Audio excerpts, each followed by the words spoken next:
Ça fait maintenant plus de 2 mois que Donald Trump a remporté l'élection américaine face à Kamala Harris.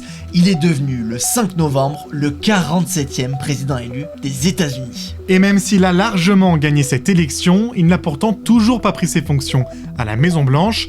Il faut attendre le 20 janvier, jour de son investiture, et c'est un rendez-vous qui est désormais incontournable pour les Américains. Et d'ailleurs, aujourd'hui, on se pose 5 questions sur l'investiture américaine.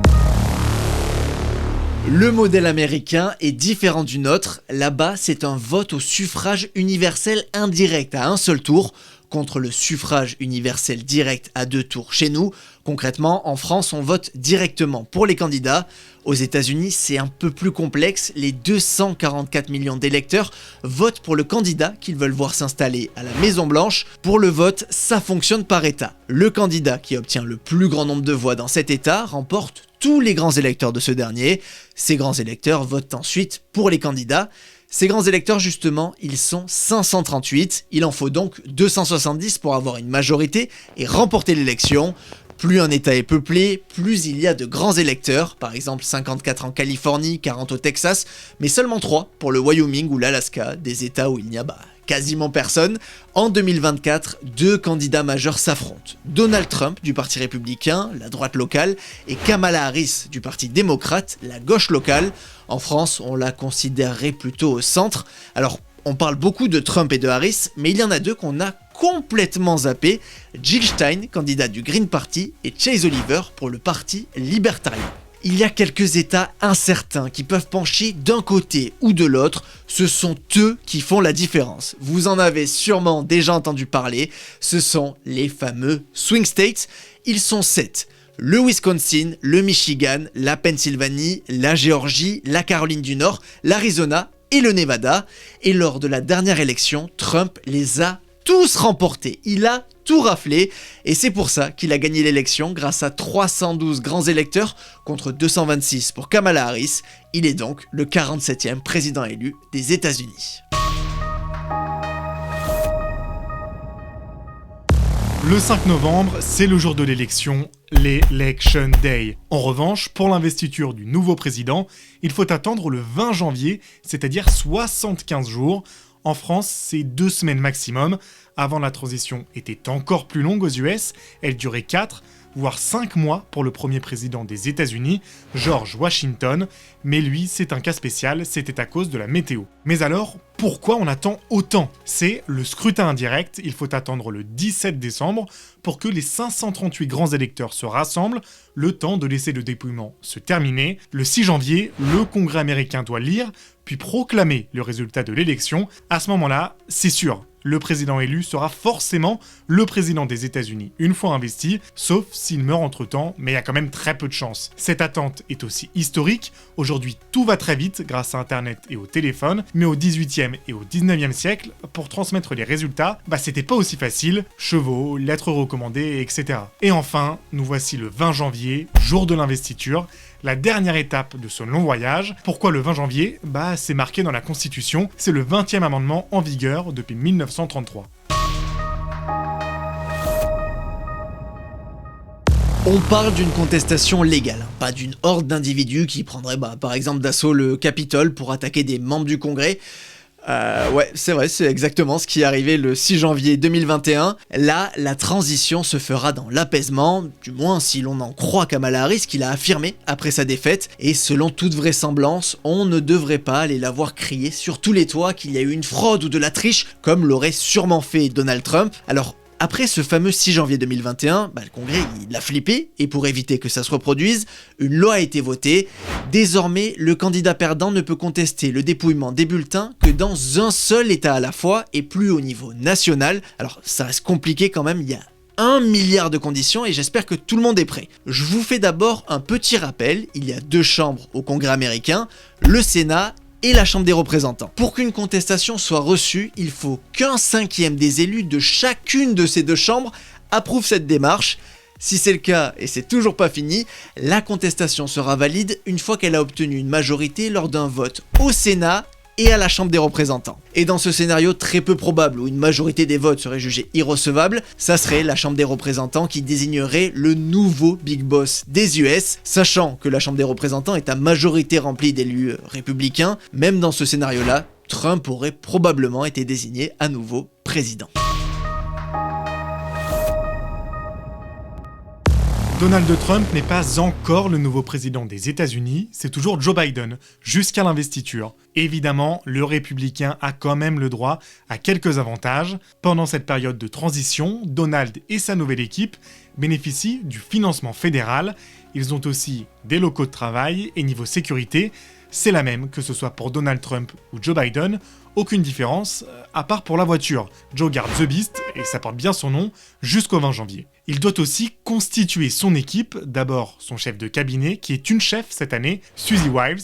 Elle était la directrice de campagne de Trump jusqu'à maintenant, et d'ailleurs c'est historique, puisque pour la première fois, une femme va occuper ce poste. Ensuite, le républicain peut nommer à peu près qui il veut, où il veut. Enfin, presque. Avant qu'elle soit nommée, les personnes que Trump a désignées doivent être vérifiées. Il faut s'assurer qu'elles aient les compétences nécessaires pour diriger correctement le pays, sinon c'est la cata. Pour évaluer ces compétences, on fait appel au FBI et au bureau d'éthique gouvernementale.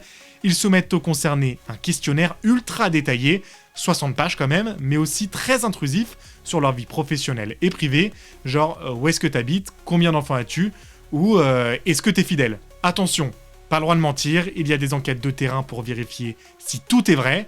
Pour certaines nominations, le Sénat doit même donner son accord. C'est le cas pour les secrétaires du cabinet de Donald Trump, par exemple. La même chose que depuis 1789 et l'indépendance des États-Unis. Non, plus sérieusement, je sais que vous voulez savoir depuis le début, sinon vous n'auriez pas regardé la vidéo jusque-là. Le 20 janvier, c'est l'investiture, la passation de pouvoir, l'Inauguration Day, comme l'appellent les Américains. Le vice-président, des membres du Congrès, des juges de la Cour suprême, des officiers de haut rang, d'anciens présidents et d'autres dignitaires vont former une tribune sur le National Mall, une grande esplanade en face du Capitole à Washington DC. Mais la passation ne se fait pas toujours en extérieur. En 1985, Ronald Reagan avait prêté serment en intérieur parce que ça caillait, il faisait moins 14 degrés dehors. Cette année, Joe Biden, président sortant, et son épouse Jill seront présents, ils l'ont assuré. Mais le président sortant n'est pas obligé d'être présent. Donald Trump n'est pas venu en 2020 par exemple, et ils sont 5 dans son cas. Ça a commencé super tôt, puisque c'est John Adams, le deuxième président des États-Unis, qui perd en 1800 les élections présidentielles contre Thomas Jefferson. Il n'a pas voulu venir, parce qu'il n'a pas eu son second mandat. Et c'est de famille, puisque son fils, John Quincy Adams, refuse d'être présent aux côtés d'Andrew Jackson en 1829, des relations refroidies, d'après lui. 1868, Andrew Johnson perd contre Ulysse Grant. Il refuse de venir, mais lui, il n'a pas donné de raison, c'était juste un rageux. Il y en a 2 pour qui c'était pas volontaire. En 1921, Woodrow Wilson ne peut pas participer à l'investiture pour des raisons de santé, et en 1974, Richard Nixon n'est pas venu, il avait démissionné après le scandale du Watergate. Adri, petite mise en situation. Nous sommes le 20 janvier au matin.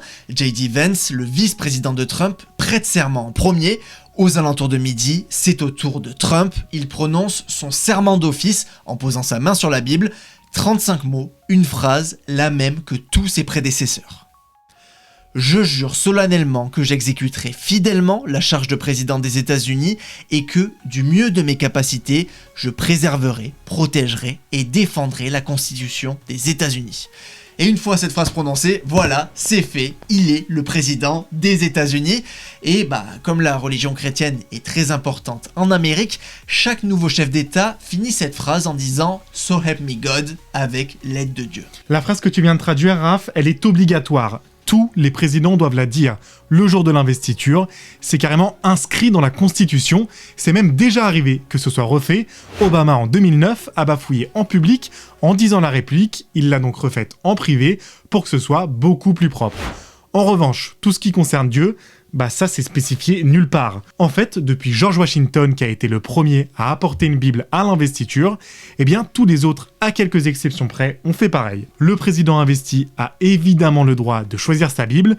pour revenir à Obama, par exemple. Il en a même pris 2, celle de Martin Luther King et celle d'Abraham Lincoln. Bill Clinton, lui, a prêté serment sur la Bible de sa grand-mère. Il y a aussi les électrons libres de l'investiture, ceux qui n'ont pas apporté de Bible. John Quincy Adams a utilisé un livre de droit, et en 1901, Theodore Roosevelt a juste levé la main droite. Mais l'histoire la plus dingue, c'est celle de Lyndon B. Johnson. Kennedy vient de se faire assassiner. Lyndon doit être investi le plus rapidement possible. La cérémonie se fait donc dans Air Force One, l'avion présidentiel tout simplement, et lui va prêter serment sur un missel, un livre qui contient les prières de la messe. Après que le président a prêté serment, la fanfare militaire joue la chanson Ruffles and Flourishes, puis le Hail to the Chief. Et ensuite, le district militaire de Washington tire 21 coups de canon. Donald Trump doit ensuite prononcer son premier discours comme nouveau président, celui qui doit définir la politique qui va être mise en place pendant 4 ans. Le but est de marquer le plus possible par des mots forts dans un événement retransmis partout aux États-Unis et dans le monde. Un moment marquant lors d'une investiture, en 1961, John Fitzgerald Kennedy prononce cette phrase que l'on connaît tous: ne demandez pas ce que votre pays peut faire pour vous, mais ce que vous pouvez faire pour votre pays. La tradition veut qu'après ce discours, le nouveau président fasse son premier bain de foule en descendant les 3 km qui séparent le Capitole de la Maison Blanche, où il prendra ses quartiers pour débuter officiellement son mandat. On espère que vous en avez appris plus sur l'investiture américaine. Si vous avez d'autres idées de sujets, dites-le nous en commentaire. Nous, on vous donne rendez-vous la semaine prochaine pour une nouvelle vidéo. Ciao!